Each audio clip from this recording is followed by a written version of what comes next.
20 days sila ngayon. 20 days. Wala nang maliit.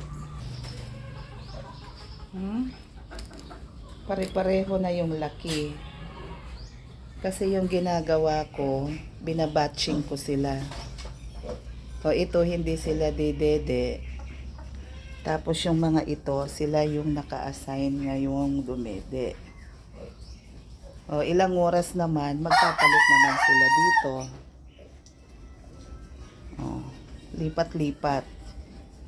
Para pare-pareho yung laki nila. Ayan, sa awa ng Diyos.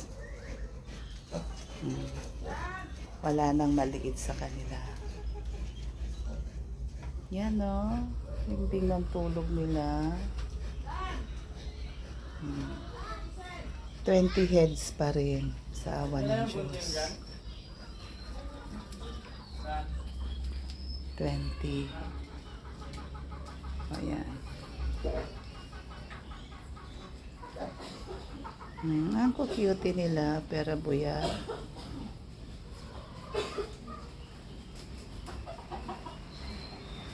Kahapon, nag-inject ako ng B-complex. Yung ginamit ko. Yung in-inject ko kahapon, Norovet. Kasi kompleto na siya. Merong B-complex at saka vitamin E, D, E. Tapos ngayon, nagbigay ako ng Elic V at saka multivitamins para sa mga biik. Preparasyon para sa injection nila bukas naman para sa hag cholera. Hag cholera.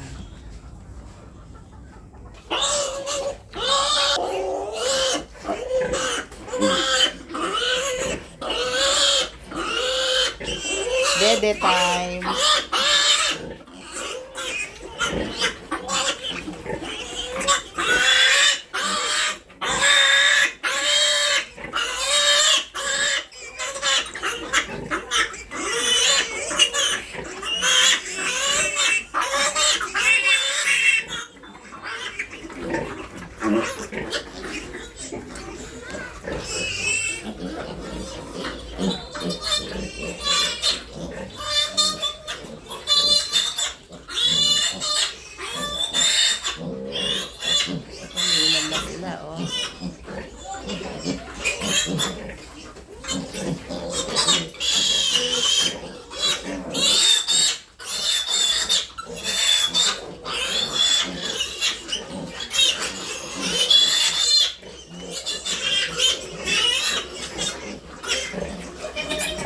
Away-away pa sila, oh.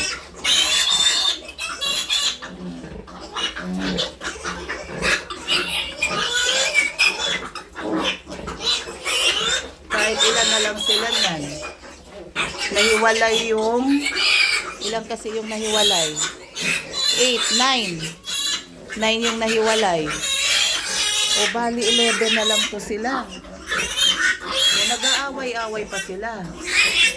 O 17 yung dede naman ng ni Freya eh.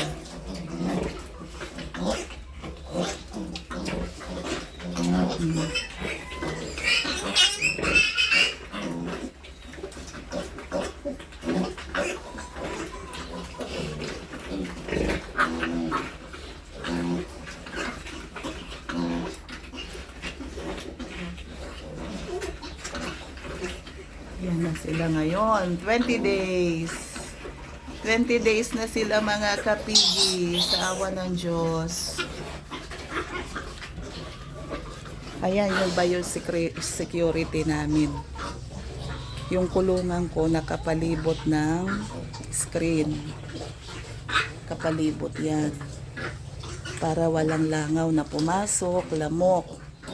Tapos pagpasok mo dito, double screen yan. Tsaka yung tsinelas nasa labas lang. Yan. May tsinelas dito para sa loob. Hindi pwede yung tsinelas mo galing sa labas, papasok dito sa loob. Bawal yun.